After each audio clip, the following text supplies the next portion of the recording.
Nuokurista kuuluu se polokan tahti, jalkani pohjii kutkutti. Ievan äiti se tyttönsä vahti, vaan kyllähän Ieva se jutkutti. Sillä ei meitä silloin kiellot haittaa, kun me tanssimme laijasta laitaa. Saliveli hipputtupputta kutkutti. Ievan äiti se tyttönsä vahti, vaan kyllähän Ieva se jutkutti. Sillä ei meitä silloin kiellot. Merhabalar, mutlu ve sağlıklı pazarlar hepinize. Bugün konumuz öksürük. Çocuklar neden öksürür? Öksürük bir hastalık belirtisi midir? Öksürükten ne zaman endişe edilmeli, ne zaman ilaç verilmeli gibi pek çok sorunun cevabını arayacağız bugün. Ama önce başlıklar. Çocuklarda kuru öksürük ne anlam taşır? Öksürük hangi tehlikelerin habercisidir? En çok öksürüğe yol açan hastalık hangisi? Birazdan.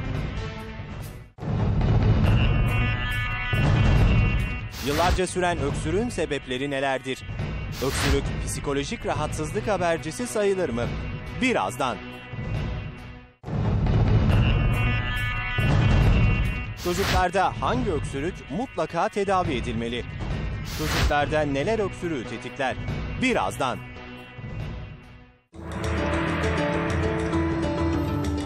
Öksürük bir hastalık değil belki ama birçok hastalığın habercisi, tehlikeli bir eşik sayılabilir.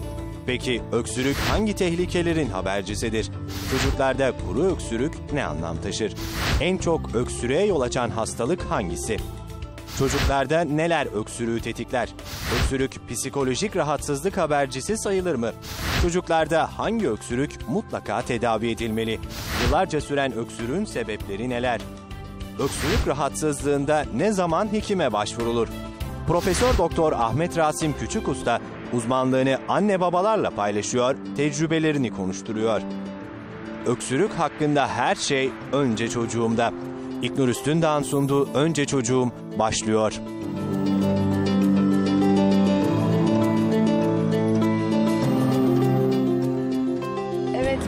Konumuz öksürük ve stüdyomuzda çok ama çok değerli bir hocamız var. Profesör Doktor Ahmet Rasim Küçükusta bizimle. Hoş geldiniz hocam, şeref verdiniz. Sağ olun, teşekkür ederim. Bugün öksürükle ilgili pek çok şey öğreneceğiz ama önce ben telefon numaralarımızı vermek istiyorum izleyicilerimize. 0212 454 55 17, 0212 454 55 18 numaralı telefonlarımızdan bize ulaşabilirsiniz. Sorularınızı ve yorumlarınızı yöneltebilirsiniz. Ayrıca Facebook'tan ve Twitter'dan da bize ulaşabilirsiniz. E-mail yoluyla bize ulaşmak isteyen izleyicilerimiz için adresimiz önceçocuğum@tgrthaber.com.tr. Evet hocam, son zamanlarda nedense çok daha sık duyar olduk bu öksürük konusunu. Özellikle de bitmeyen öksürüklerden şikayetçi anneler. Evet. Neden son zamanlarda arttı? Gerçekten bir virüs falan mı var? Yani aslında öksürük nedir diye onunla başlamak istiyorum. Tabii. Sırayla gidelim isterseniz. Şimdi tabii öksürük anne babaları korkutan bir şey. Çocukların evet, hasta olması zaten korkutur. Çocukları yoran anneleri de evet, korkutan. Telaş ederler ama esasında korkmamak lazım. Öksürük bir kere solunum sisteminin bir savunma mekanizması. Bu bize solunum yollarında olan bir hastalığı haber veriyor bir kere. Öyle mi? Tabii. Ve bu öksürük sayesinde solunum yollarında biriken bir takım salgılar, hücrelerin de dışarı atılması mümkün olabiliyor. Veya diyelim ki havası kirli olan, bizi rahatsız eden bir ortama girdik. Orada birçok insana eğer yoğun bir kirlilik varsa öksürük tutar. Bundan maksat vücudu haberdar etmektir. Bak burada öksürüyorsun, bu ortamdan çık diye. Bu Öyle bakımdan mi? korkmamak lazım. Yani yararlı bir şey aslında. Tabii öksürük solunum sisteminin bir savunma mekanizması. Bizim soluduğumuz havada veya gırtlağımızda, genzimizde, yutağımızda milyarlarca bakteri var. Ve biz bunları farkında olmadan özellikle gece uyku sırasında akciğerlerimize girmeye başlıyorlar solunum yollarına. Ama akciğerlerin solunum sisteminin çok mükemmel bir savunma sistemi var. Bunun araçlarından bir tanesi öksürük, bir tanesi de adeta bir yürüyen merdivene benzeyen bir mekanizma var. Havadan veya genizden solunum yollarına gelen virüsler, bakteriler, işte alerjen maddeler veya başka türlü orada işi olmayan maddeler hem öksürükle hem bu yürüyen merdiven sayesinde atılıyorlar. Tam tersine öksürüğün olmaması, böyle bir refleks olmasaydı bizim hastalıklarla mücadele etmemiz çok daha zor olurdu. Her türlü tehlikeye açık olurduk tabii, değil mi o zaman hem hocam? haberdar olmazdık mesela burada bir kirlilik olduğundan, hem de solunum yollarında biriken salgılara öksürük olmasaydı atmamız mümkün olmazdı. Ama tabii öksürük çok aşırı olduğu zaman da o faydalı olma özelliğini kaybedip insanlara bir takım zararlar vermeye de başlayabilir. Peki ne gibi zararlar hocam? Şimdi şöyle, bir kere öksürük çok şiddetli ise o insanı bir kere rahatsız eder. Küçük bir çocuğun öksürmesine doğrusu yürek dayanmaz. Evet. Anne babalar dayanamazlar. Öksürük mesela çocuğu yedikleri yemekten sonra ise kusturabilir, midesindekileri çıkartır. Çok öksürük olduğu zaman göğüste, karında, sırtta ağrılar olabilir. Çok daha şiddetli öksürüklerde, çocuklarda pek gözüken bir şey değil ama iri yapılı insanlarda özellikle kaslarda yırtılmalar, hatta kaburgaların kırılması bile söz konusu olabilir. Deride çatlamalar olabilir. Çok ender durumlarda işte yemek borusunda bile yırtıklar mesela meydana gelebilir. Ama bunlar çok ender şeyler. En azından öksürüğün şiddeti sosyal bakımdan yani insanı rahatsız eder. Öksürükten evdekiler bile diğerleri uyuyamazlar. Çocuk rahatsız olur. Çok şiddetli olduğu zaman tabii problem yaratıyor. Ama unutmayalım ki bu solunum sisteminin bir savunma mekanizması ve bizi hastalıklardan haberdar eden bir uyarı.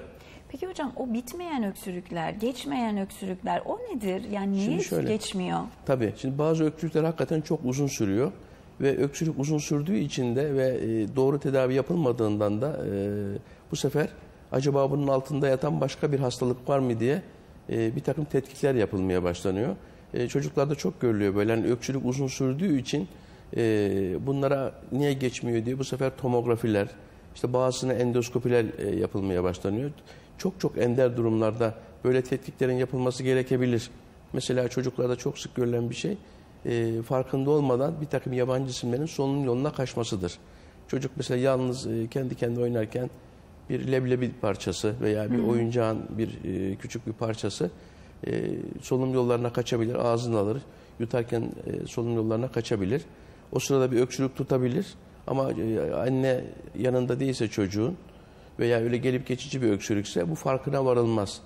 Eğer öksürük hakikaten çok uzun süre devam ediyorsa, zaman zaman ateşler, böyle balgamlar yapıyorsa solunum yollarına kaçmış olabilen bir yabancı cismi de akla getirmek gerekir. Ama bu tabii çok ender olan bir şey. Hemen bir çocuğun öksürüğü uzun sürdü diye solunum yollarına yabancı cisim kaçmış olabilir mi diye araştırma yapmayı ben doğru bulmuyorum. Evet. Çünkü bunların büyük bir çoğunluğu, hele bu içinde bulunduğumuz bu havaların değişken olduğu günlerde ve kış mevsiminde virüslerin yaptığı solunum yolları enfeksiyonları var.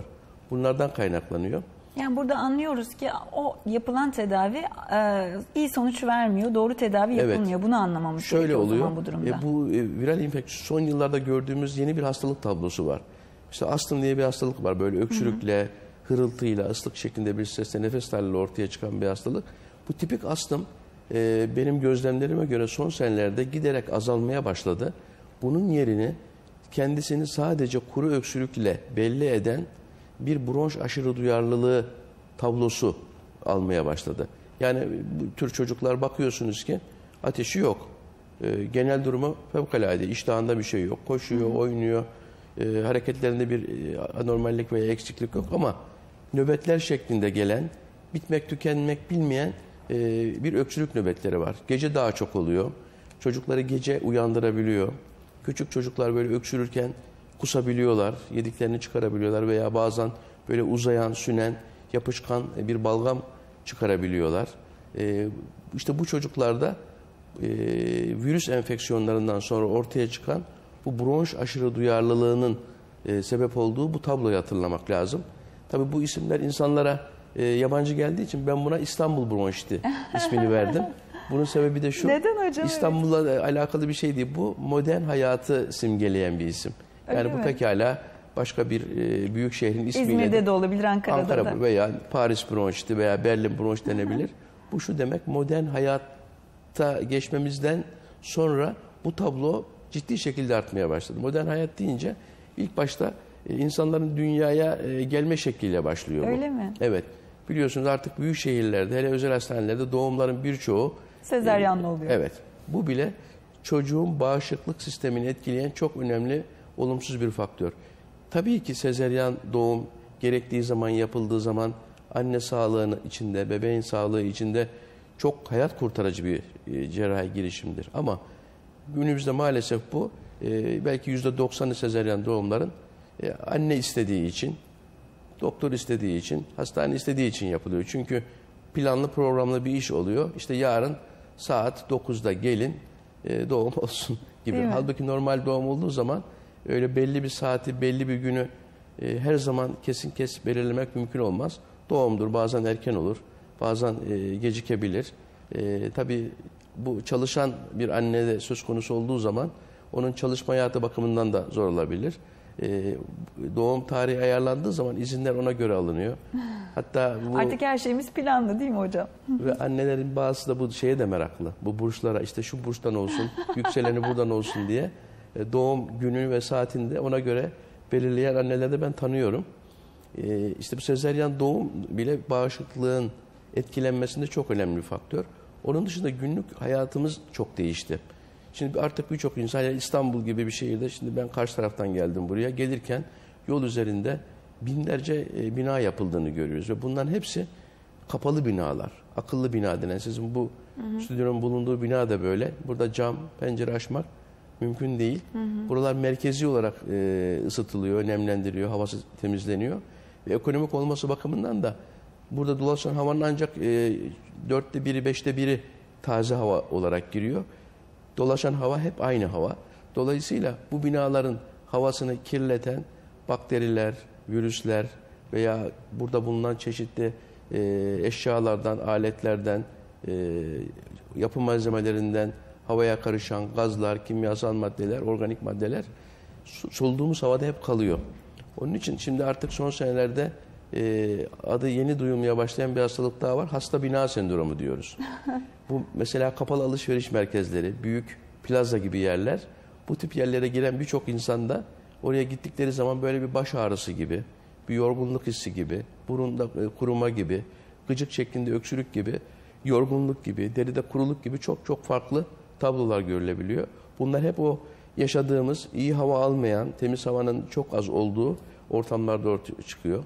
Ve gene günlük hayattaki eşyalarımız, binaların yapı malzemeleri, hiçbirisi artık hakiki tahtadan değil, mesela döşemeler veya mobilyalardaki ahşaplar. Bunların hepsi sıkıştırma sistemiyle yapılıyor ve her şeyimiz suni değil mi hocam? Her şeyimiz suni. Yediğimiz, içtiğimiz bir başka problem. Günlük hayatta kullandığımız birçok eşya o şekilde. Kıyafetlerimiz öyle. Bunların hepsinden bir takım kimyasal maddeler çıkıyor ve biz bunlara hep maruz kalıyoruz. Gene iklimdeki değişiklikler, birçok faktör bu modern hayatın getirdiği, belki birçoğu bizim için müthiş bir kolaylık sağlıyor. Bize çok zevkler veren, hayatımızı olumlu yönde etkileyen bir takım alet, edevatlar veya sistemlerle karşı karşıyayız.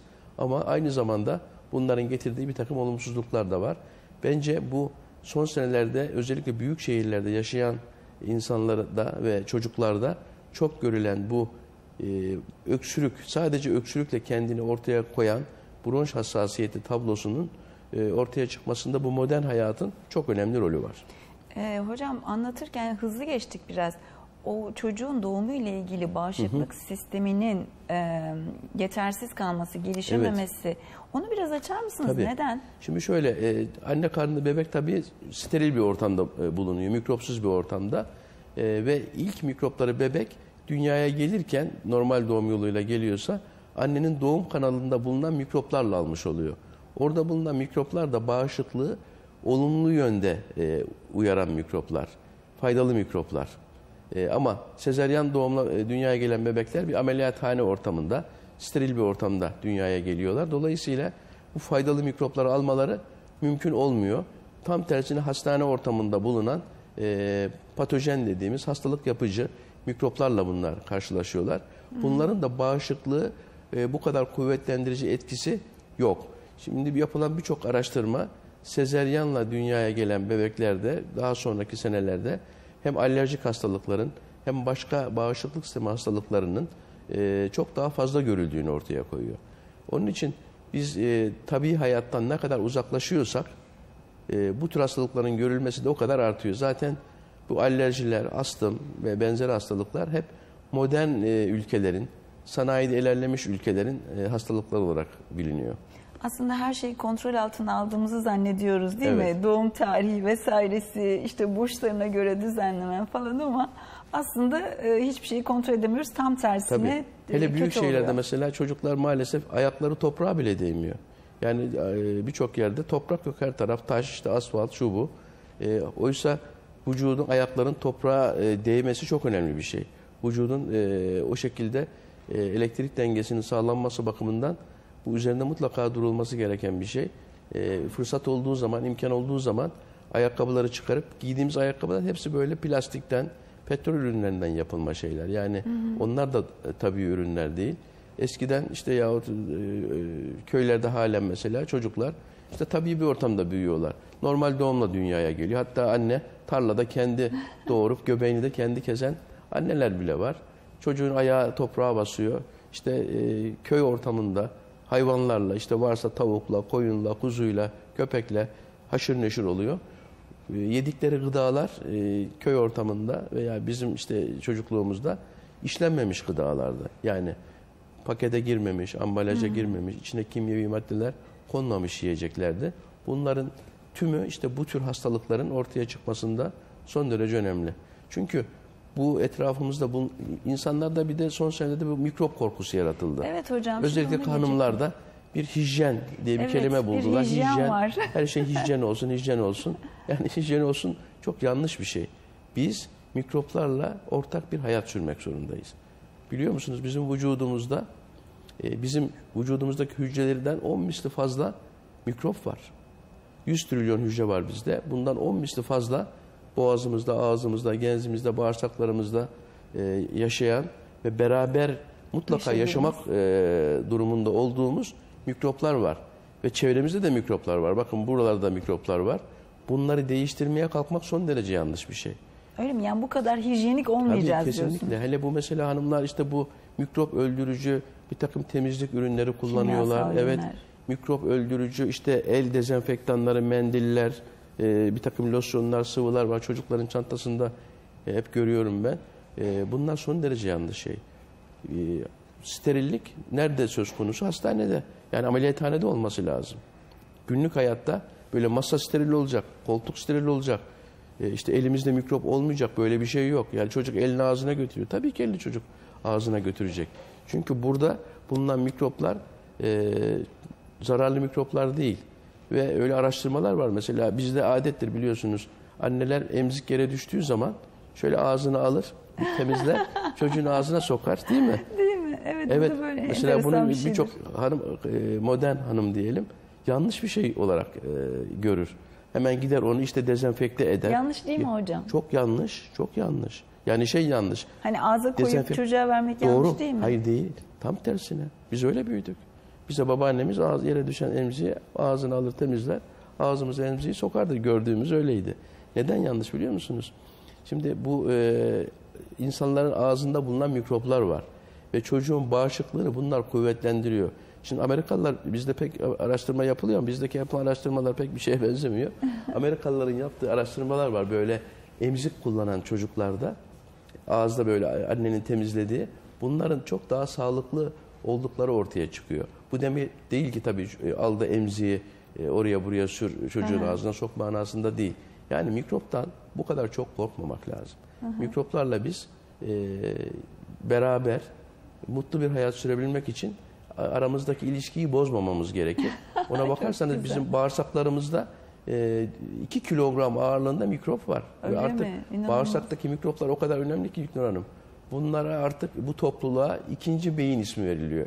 Bağırsaklarımız eskiden yakın zamanlara kadar sadece bir vücudun boşaltma organı gibi değerlendirildi. Oysa şimdi böyle olmadığı çok net olarak ortaya çıkıyor. Bağırsaklarda bulunan mikroplar, bunların türleri ve miktarları bizim sağlıklı yaşamımızda çok önemli. Birçok hastalık, bunların içinde kalp hastalıkları, kanserler, astımlar, alerjiler, obezite, diyabet, aklınıza gelen her hastalık, hatta ruhsal hastalıkların bile kökeninde bağırsaklardaki mikrop dengesinin bozulmasının yattığı birçok araştırmayla şimdi ortaya kondu. Ve artık yeni ilaçlar bu bağırsaklardaki bozulan mikrop dengesini eski haline getirme yönünde yapılıyor. Bu çünkü bu günlük hayatta maruz kaldığımız faktörler, yediğimiz içtiğimiz gıdalar bu bağırsaktaki mikrop dengesini bozuyor. Bizim yediğimiz bu şekerli gıdalar, fazla unlu gıdalar, bu trans yağ dediğimiz işlenmiş gıdalarda bulunan yağlar özellikle bağırsaktaki mikrop dengesini bozup bizi ileride kalp hastası, kanser, obezite, diyabet, astım, alerji, aklınıza ne geliyorsa hepsine adeta davetiye çıkarıyor. Bizi onlara götürüyor. Ne kadar ilginç hocam. Gerçekten ne kadar ilginç şeyler anlatıyorsunuz. İnanılmaz. Bu arada bizi bekleyen bir izleyicimiz var. Tuğba Yıldız. İstanbul'dan arıyor. Merhabalar Tuğba Hanım. Merhaba. Hoş geldiniz programımıza. Teşekkür ederiz. Sizi dinliyoruz. Buyurun. Evet, hocama bir sorum olacaktı benim. Benim 3,5 yaşında bir kızım var. 3 aylık, 4 aylıktan itibaren hafif bir öksürükle başlamıştı ilk hastalığı. 3 aylıktı daha. Ve hep buhar makinesiyle buhar verdik. İşte hatta evimize makineyi aldık. Şu an 3,5 yaşında. Hani her öksürmeye başladığı zaman hiçbir şekilde öksürük şurubu falan vermiyoruz. İlaç da vermiyoruz. Çok iyi. Buhar makinesiyle evde buhar veriyoruz. İşte bazıları şey diyor, hani bunların ilaçlarında da işte çok kortizon var, hani bu da iyi bir şey değil, iyi bir şey yapmıyorsunuz diyor. Ama bizim doktorumuz da hani onu ilacı içmektense hani bu şekilde daha iyi olur, hani havasını alıyor diyor. Ve bu iyi de geliyor, yani birkaç gün sürüyor gerçi, 3-4 gün biz bunu veriyoruz. Ondan sonra iyi geliyor ama çok kullandı doğduğundan beri. Bunun bir zararı var mı? Gerçekten iyi bir şey mi yapıyoruz? Yani tabii şey de yapıyoruz, mesela işte pekmezler falan iyi geliyor. Alerjisi var kızımın. Benim de alerjim vardı, babasının da vardı küçükken. Çocuğumuzun da çıktı. Yani astım değil ama hani alerjik astım başlangıcı gibi hepimizin. Bizim şimdi geçti ama çocuğumuzda da bu şekilde devam ediyor herhalde. Yani o da bizim gibi herhalde diye düşünüyorum. Şimdi 3,5 yaşında biraz azaldı ama hani doğduğu zaman daha şiddetliydi. Şimdi mesela yumuşatıcı falan kullanmamaya çalışıyorum çamaşırlarında.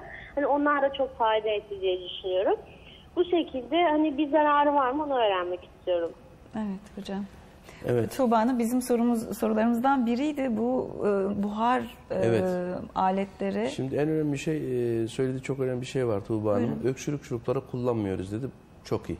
Çünkü bakın bugün kullanılan öksürük şurubu diye, soğuk algı ilacı diye, balgam söktürücü diye bilinen ilaçların çocuk hastalıklarının, öksürüğünün veya öksürüğe sebep olan hastalıkların tedavisinde hiçbir yeri yok. Gerçekten Kesinlikle hocam? hiçbir yeri yok. Tam tersine bu balgam söktürücü diye, hani çocuk balgam çıkartsın diye verilen ilaçlar tam tersine solunum yollarını irrite eden, yani hassaslaştıran bir takım ilaçlar. Bunlar öksürüğü daha da çok artırıyor. Onun için ve hiçbir faydası yok. Zaten niye kullanıyoruz hocam? Şöyle, öksürük tedavi edilmesi gereken bir şey değil. Tedavi edilmesi gereken şey hastalık. Öksürüğe sebep olan hastalık neyse onu tedavi etmek. Evet. Fakat Tuğba Hanım'ın da anlattığı bu deminden beri konuştuğumuz, benim de İstanbul bronşiti diye isim verdiğim hastalık tablosunun bizim doğrudan doğruya sebebini bilmediğimiz bir hastalık ve onu tamamen yok edecek bir ilacımız da yok. Burada yapılması gereken bizim tıpta semptomatik tedavi, yani belirtileri, hastayı rahatsız eden belirtileri ortadan kaldırmaya yönelik bir tedavi yapmak lazım. Tek başına öksürük çocuğu veya hastayı rahatsız etmiyorsa buna hiçbir ilaç vermeye gerek yok. Yani hani bırakınız öksürsünler diyebiliriz. Ama öksürük rahatsız edici bir boyuta gelmişse, gece uyutmuyor, çocuğun yediğini içtiğini kusmasına yol açıyor. Biraz koştuğu zaman, güldüğü, ağladığı zaman öksürük tutuyor, rahatsız ediyorsa ciddi şekilde, o zaman o rahatsız edici öksürüğü gidermek için bir takım ilaçlar kullanılabilir bu söylediğim tabloda. Ama burada öksürük ilaçlarının, öksürük şuruplarının, balgam sökücülerinin hiçbir yeri yok. Hele bunların 4 yaşın altındaki çocuklarda kullanılması son derece riskli. Çünkü bu ilaçların hepsi çok eski devreden kalma ilaçlar ve o zamanki araştırmalarla, imkanlarla etkili olduğu ileri sürülen, ama bugün bunlarla bir araştırma yapıldığı zaman zaten görülüyor. Bunların ne etkinliği konusunda ne de emniyetli, yani güvenli ilaçlar olduğu konusunda elimizde hiçbir veri yok. Yani biz bunları boş yere Faydadan çok zarar var. Aynen öyle oluyor. Üstelik maddi, ekonomik bir kayba yol açıyor. Hiçbir faydası yok. Onun için öksürük şuruplarının bu şekilde ve bunları insanlar da kendileri gidip alıyor. Evet, kendileri almasa bile alıyor doktor da herkes. yazıyor yani. Görüyoruz. bir öksüren çocuğun reçetesinde hem öksürük kesici hem balgam sökücü böyle bir takım ilaçlar, bunların hiçbir değeri yok. Burada yapılması gereken önce ilaçtan önce çocuğun yaşadığı evi bir düzene sokmak. Evet, ne yapacağız hocam? Bunun için şu önemli, evi bir kere, bu akıllı bina deniyor ya, ben buraların sağlıklı insan için uygun yerler olduğu kanaatinde değilim. Ev dediğiniz şey güneş görmeli. Mutlaka da her gün havalandırılmalı. Kışın bile evlerin havalandırılması lazım. Evin bulunduğu yerde böyle otoyolların kenarında, trafiğin yoğun olduğu yerlerde, çevrede, yakın çevrede fabrikaların olduğu yerlerde olması da iyi bir şey değil. Değil mi? Ama Oralarda insanlar olmayacak. zorunlu olarak oturuyorlar, ona diyecek bir şeyimiz yok. Evde şunları yapmamız lazım. Evin sıcaklığı ve nemini ayarlamak çok önemli. Hele kışın bu kaloriferler yandığı zaman veya kombiyle insanlar ısıttıkları zaman evlerini, havadaki nem çok azalıyor. Bu nemin azalması solunum yollarını da kurutuyor ve tahriş ediyor. Onun için birçok çocuğun öksürüğünü sadece evin nemini artırarak bile belirgin bir şekilde düzeltmek mümkün. İdeal nem olması, nem ölçer diye aletler var. Son derece basit. 45-50 aralığında olması lazım.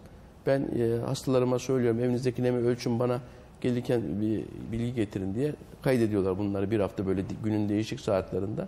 İnanır mısınız, İstanbul'da birçok insan kışın kaloriferlerin yandığı dönemde evdeki nemi 20'li rakamlarla bana söyleyen çok insan Düşmüş görüyorum. oluyor o Çok rakamlara. düşük. Ve bunu böyle kaloriferin üzerine su kabı koyarak veya ıslak bir havlu koyarak artırmak mümkün değil. Havayı nemlendiren bir takım aletler var. Evet, Soğuk buhar diye işe bilinen. yarıyor mu hocam? Ev kuruysa yarıyor. Ama birçok insan da şöyle yapıyor. Onu evin nemi hakkında bir fikri olmadan o tip aletleri kullanıyorlar. Bu doğru değil. Eviniz olabilir, nemi normal ve hatta yüksek bile olabilir evin konumuna göre, bulunduğu semte, yöreye göre. Böyle durumlarda fazla nem yapmak da iyi değil. Çünkü çok nemli bir ortamında uzun süre yaşanması, o da bir takım mantarların, küflerin veya ev akarları denen o yaratıkların daha rahat üremesini sağlıyor. Onun için bunun gayet basit bir yolu var. Evdeki nemi termometreyle nasıl ölçüyorsunuz sıcaklığı? Aynı şekilde sıcaklığı ölçer gibi evin nemini de ölçersiniz. Uygun değilse onu uygun değere getirmeye çalışırsınız. Eğer çok nemli bir ortam ise insanların yaşadığı yerler, o zaman da havadaki nemi alan, su haline getiren nem alıcı, dehumidifier diye ifade edilen aletleri kullanmak lazım. Yani evin nemini Bilmek gerekiyor önce. Değil mi? Düzenlemeyi bildikten sonra yapmamız lazım. Eğer kuruysa ev, nemi artırıcı aletler, eğer yüksekse nemi giderici aletlerden istifade etmek lazım. Ve kışın evleri çok sıcak yapmak son derece yanlış. Evet, Anneler, hocam. çocuklar işte üşütüyor, öksürüyor diye evi çok sıcak yapıyorlar. Hamam gibi oluyor. 19-20 derece sıcaklık kafidir. Bu genel sağlık bakımından da, yani öksüren olmasa bile, hasta olan olmasa bile 19-20 derece sıcaklık yeterli ve uygun bir sıcaklıktır. Ekonomik bakımdan iyi. Doğalgazımız yok, dışarıdan geliyor. Paramız dışarı gidiyor. Onun için evin sıcaklığı, nemi çok önemli. Yatak odasının veya çocuğun gününün çoğunun geçtiği odanın güneş görmesi de çok önemli. Ve çevre temizse odayı mutlaka havalandırmak lazım. Bir de çocuğun yatak odasında özellikle çok böyle halılar, koltuklar, işte böyle tüylü yünlü bir takım eşyalar, oyuncaklar bulunmaması uygun olur. Yatak, yorgan, yastık gibi şeylerin de yün olmaması iyi olur. Evde bir de kesinlikle sigara içilmemesi lazım. Evet, o da çok önemli bir şey değil mi hocam? Peki o kuş tüyü yastıklar falan, İyi bir onlar... şey değil. Evet, onlar çocuğun pamuk olması bunların yeterli. Şunu da söyleyelim. Tabii endüstri hastalıkları da ciddi şekilde kendi lehine kullanıyor. Şimdi bu çocuklar için veya bu hastalar için özel yatak çarşafları, özel yastıklar, havayı temizleyen aletler, işte çok iyi emiş gücü olan bir takım süpürgeler var. Bunların bence hepsi ticari ürün. Söylediğim basit, hiçbir para değeri olmayan tedbirleri aldığınız zaman evinizi bedavaya ideal bir hale getirmeniz mümkün. Evet, bir de evi böyle çok antibakteriyel, bilmem ne hijyenik ürünlerle temizlemek de doğru değil. Çünkü siz temizleyeyim derken mikropları kaldırıyorsunuz, doğru. Oraya siz kimyasal, kanserojen madde seriyorsunuz. Çocukta yerde gezen, elini sık sık ağzına götüren, oyuncağı ağzına götüren çok haklısınız. varlıklar. Dolayısıyla sizin temizlik ürünü diye mikropları öldürüyor diye sürdüğünüz şey orada kalıyor tabii. Hepsinin temizlenmesi mümkün değil. Çocuk bunu bu sefer ağzına alıp bu kanserojen ve zararlı maddeleri büyük oranda almış oluyor. Evet hocam, konuşacak daha çok şeyimiz var ama kısa bir reklam arasından sonra. Evet, önce çocuğum devam ediyor. Stüdyomuzdayız. Hocamız Ahmet Rasim Küçük Usta bizimle birlikte ve telefon hattımızda bir izleyicimiz var. Muhammed Bulut Amasya'dan bizi arıyor. Merhabalar Muhammed Bey. Merhaba efendim, iyi yayınlar. Teşekkür ederiz efendim. Sizi dinliyoruz. İyi günler hocam, kolay gelsin. Sağ olun. 7 yaşında bir oğlum var benim ve 1 yaşından itibaren tekrarlayan öksürüğü var. Alerji testine de götürdük ancak immün yetmezlik testi konuldu. Alerji testi yapmadılar. Büyüdükçe geçer dediler. Ama geçmiyor. Çocuk en son 10 gün önce bir hastalandı. 45 gün öksürdü çocuk. Öksürüğü geçmedi yani. Ciğerleri de temiz gözüküyor dediler. Ancak sabahları 30 dakikayı bulan öksürük krizleri oldu çocuğun her gün. Çok antibiyotik kullandık, bir de ondan korkuyoruz, hani antibiyotik zararlı diyorlar ama antibiyotik kullanmadan da geçmiyor. Ve larenjit teşhisi de konuldu en son götürdüğümüzde. Bununla ilgili görüşleriniz nelerdir ve hangi bölüme götürsek daha faydalı bir tedavi uygulaması olabilir acaba? Tamam.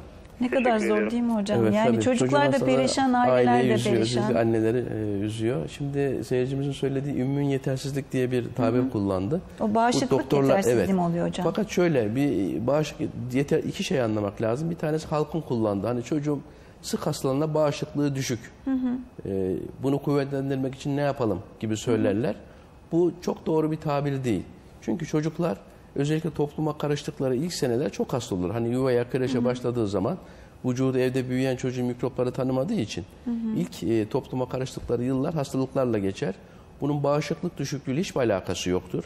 Bu tamamen vücuda giren mikropların yarattığı hastalık tablosunun belirtileridir. Ama immün yetersizlik tabiri önemli çünkü bu halkın kullandığı bir tabir değil. Bu hekimlerden işitmiş olmalı seyircimiz bu tabiri. Bu çok seyrek görülen bir durum. Bazı insanlarda, çocuklarda, insanlarda kimisi doğuştan gelen, kimisi bazı hastalıkların sonucu olarak ortaya çıkan immün yetersizlik yani bağışıklık yetersizliği diye bir tablo ortaya çıkıyor. Bunun kendi içinde pek çok türleri, sınıfları var. Bunları gerçekten çok iyi incelemek ve gerekli tetkikleri mutlaka yapmak ve bazılarının o eksik olan, bağışıklığı eksik kılan maddeyi dışarıdan bir ilaç gibi dönem dönem verilmesi icap eden bir hastalıktır bu. Bu tabii hangi tipten bir immün yetersizlik buradaki sözlerden anlamamız mümkün değil. Ama böyle bir teşhis konmuş olduğuna göre bunun için de gerekli olan tedavi mutlaka yapılıyordur. Ama bunun dışında yani her çocuğa immün yetersizlik var mı diye araştırma yapmak veya alerji var mı diye araştırma yapmak doğru bir şey değil. Hele pratikte şu çok görülüyor. İşte biraz öksürüğü uzayan çocuklara sağlıklıysa da başka bir belirti yoksa da olmadığı zaman hemen alerji testleri yapılmaya başlanıyor. Veya kanda veya koldan, deriden yapılan IgE diye bir şey var. İmmünoglobulin E dediğimiz kandaki madde. Bu yüksek olduğu zaman alerji var. Yoksa alerji yok şeklinde değerlendirilir. Çok yanlış bir şey. Çocuklardaki görülen öksürüğün kandaki immünoglobulin E, IgE değeriyle hiçbir alakası yoktur. Çocuk bizim tarif ettiğimiz manada bu klinik bir tariftir. Alerjik olabilir yani öksürüğü hakikaten bir alerjiden kaynaklanabilir ama kanında baktığınız zaman bunda hiçbir şey bulamazsınız. Tam tersine bu IgE çok yüksek olabilir ama o hastada veya çocukta hiç böyle bir alerji bulunmayabilir. Yani IgE'ye bakarak bir teşhis koymak mümkün değil. Gene bu deri testlerinde küçük çocuklarda yapmanın hiçbir manası yok. Öyle mi hem bu hocam? çocuğa bir eziyet hem aileye veya sosyal kurumlara bir maddi yük getiren bir şey. Çünkü bunlara dokunan şeyler zaten bellidir.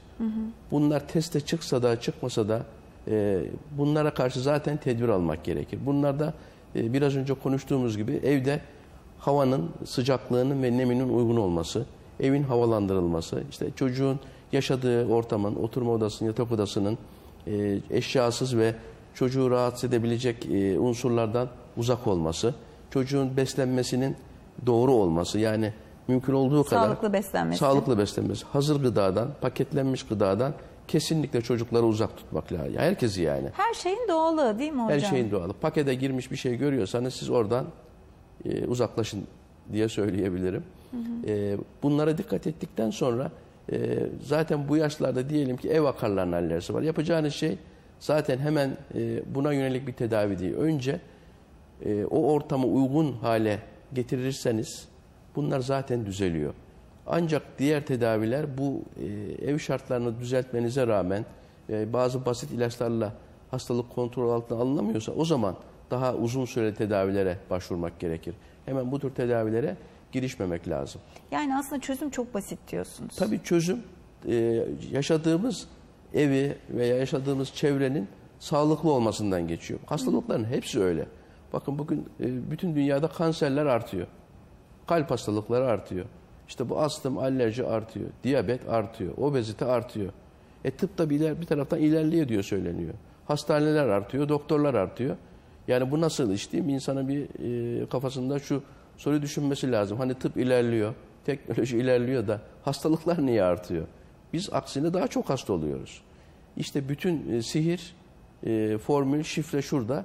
Bizim yaşadığımız ortamın, evimizin, günlük hayatta kullandığımız eşyalarımızın, kıyafetlerimizin, yediğimiz, içtiğimiz şeylerin tabii ve sağlıklı olması. Bunu yaptıktan sonra hastalıkların %90'ını ortadan kaldırabiliriz. Çünkü hastalıkların büyük bir çoğunluğu, %90'ı bakın önemli bir rakam, hep çevremizden kaynaklanıyor. Çevremizin olumsuz şartlarından kaynaklanıyor. Yediğimiz, içtiğimizden kaynaklanıyor. Bunları düzelttiğimiz zaman hastalıkların da büyük bir çoğunluğunu ortadan kaldırabiliriz. Birçok hastalığın kaynağı da sigara hocam değil mi? Özellikle kanser hastalıklarının %95'i sigaradan kaynaklanıyormuş. Ama biz nedense işte çocuklarımızın yanında sigara içmeye yine devam ediyoruz. Şimdi şöyle işte anneler biraz babalar sigara içenler bu konuda bilgi sahibi bilinçlendiler. Artık başka bir odada içiyoruz diyorlar. İşte banyoda içiyoruz. Camı pencereyi açıp içiyoruz. Terasa çıkıp balkona çıkıp içiyoruz diyorlar ama bu da doğru bir şey değil. Hatta şunu söylüyorum İlknur Hanım, bir apartmanda yaşıyorsanız o apartmanda alt komşunun, yan komşunun sigara içmesi bile sizi etkiler. Öyle mi? Nasıl hocam? Hele bu akıllı bina denen sistemler var. Burası kapalı. Havalandırmalardan. Tabii. Alttaki komşu sigara içtiği zaman o binadaki boşluklardan sizin evinize de geliyor ve bu ispatlanmış olan bir şey. Ben sigara içmediğim halde benim sigara dumanına maruz kalıp kalmadığım kanımda veya idrarımda bakılacak bir kotinin diye madde var. Bununla anlaşılabilir.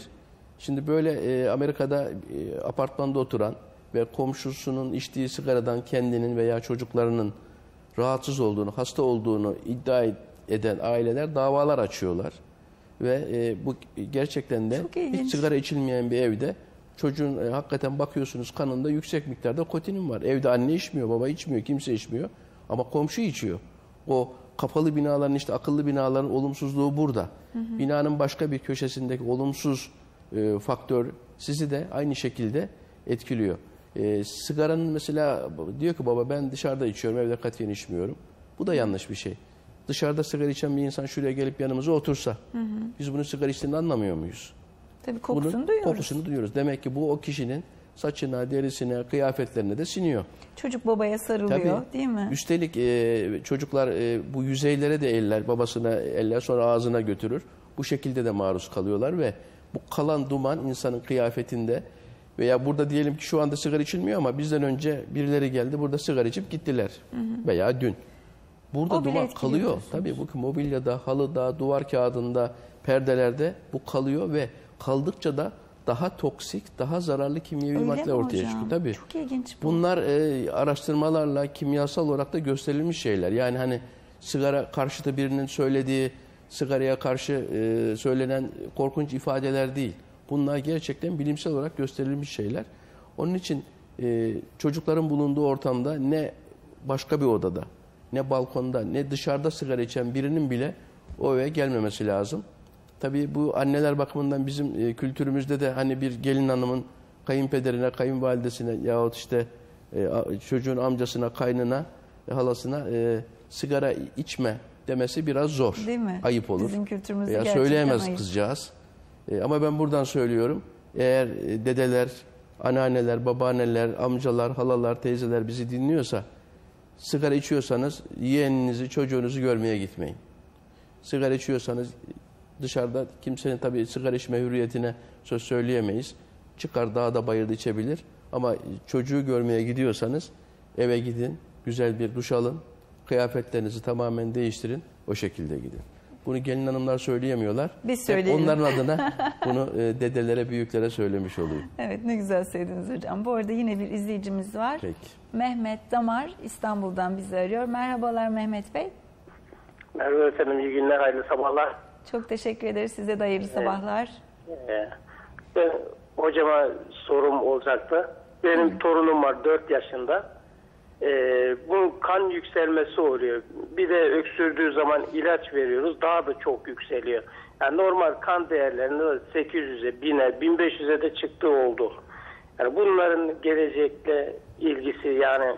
Yükselen ne acaba? Hani kan değeri... Yani. Mehmet Bey, kan değeri dediğiniz zaman bir şey anlaşılmıyor. Hangi madde acaba? Ne yükseliyor? Biliyor musunuz? Yani kan değerinde ne yükselmiş? Yani beslenme bozukluğu. Anlayamadık yani Mehmet Bey. Bir daha tekrarlar mısınız?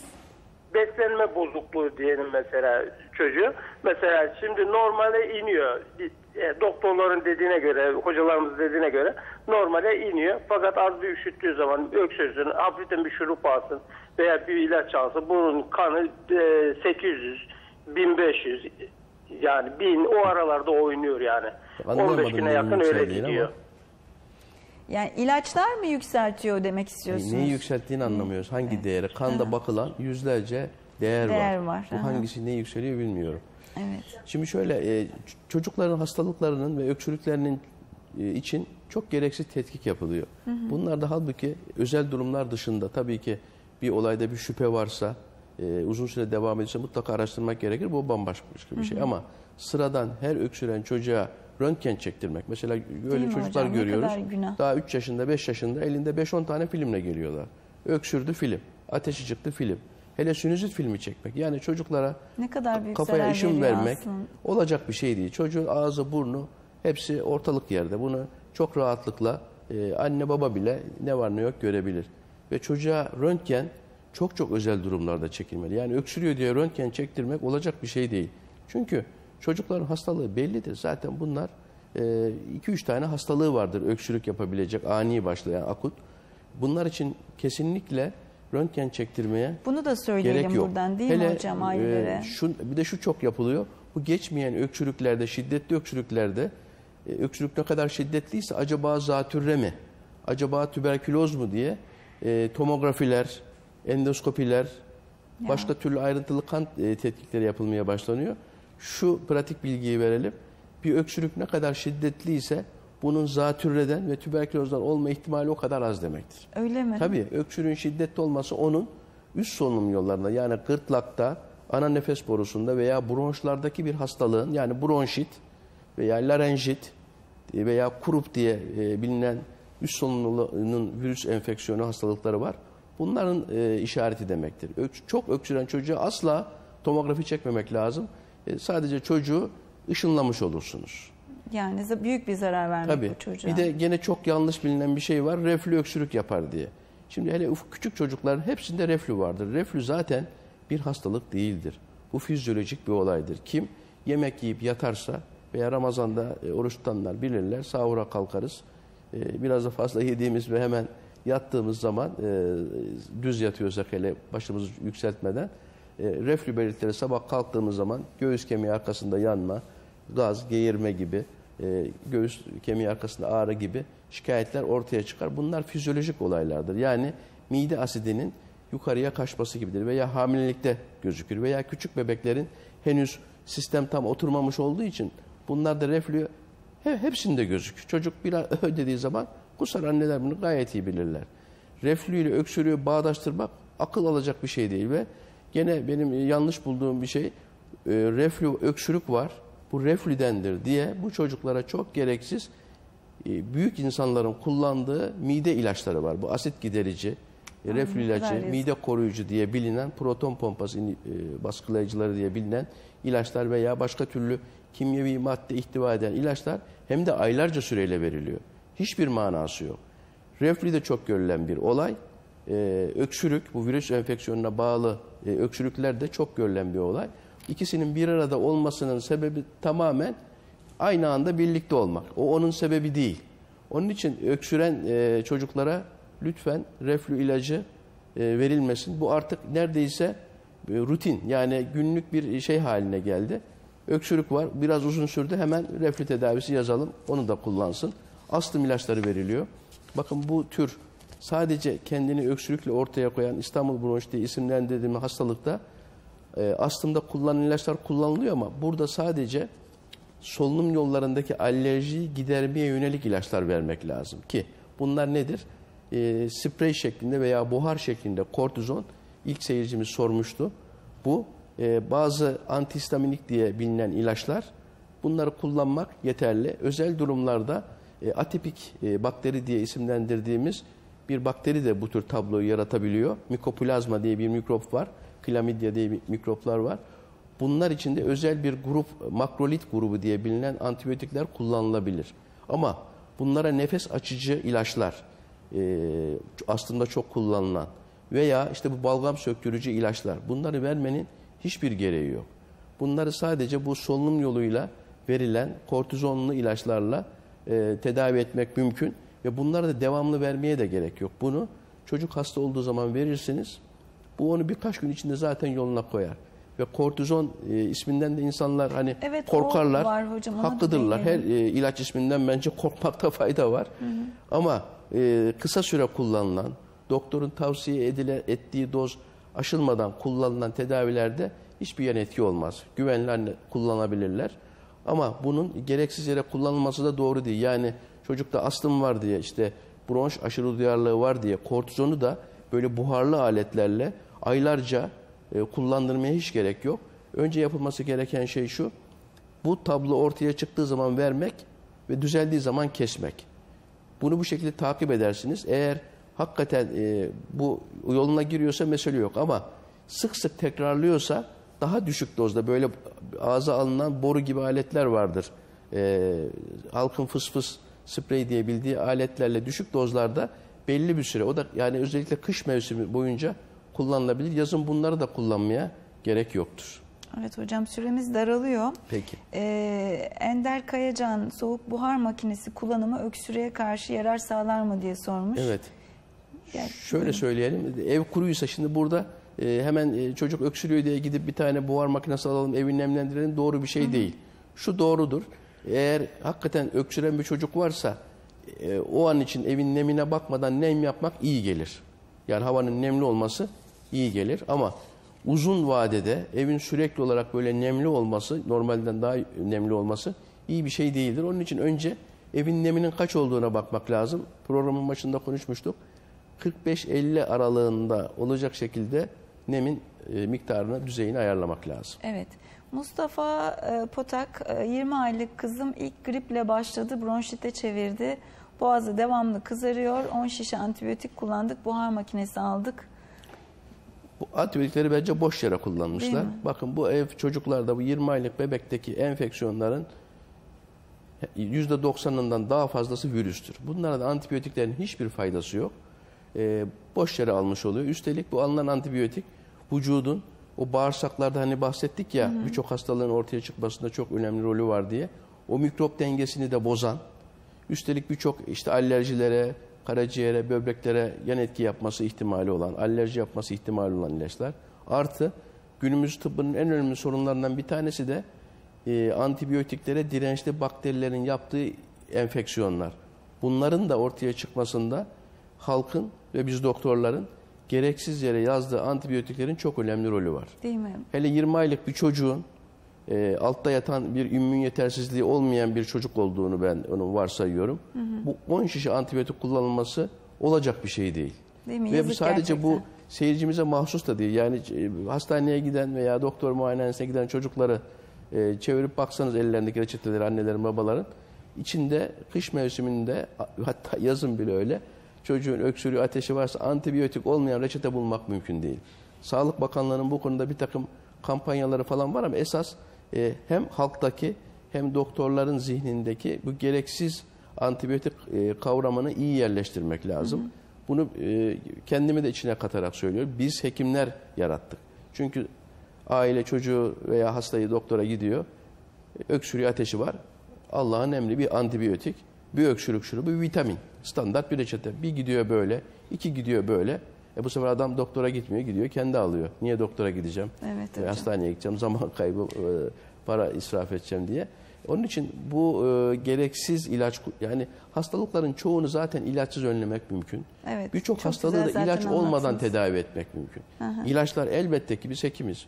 Hastalarımızı gerektiği zaman mutlaka ilaçlar sayesinde hayatta kalmalarını sağlıyoruz. Acılarını, ıstıraplarını, şikayetlerini gideriyoruz. Ama bu günümüz tıbbının doktorların kafasına dayattığı, yerleştirdiği gibi her şikayet uzun bir hastalığın belirtisidir. Mutlaka aylarca, yıllarca ilaç verilmelidir gibi şeyleri mutlaka kafamızdan silmemiz lazım. Evet hocam. Çok çok teşekkür ediyoruz verdiğiniz bu güzel bilgiler için.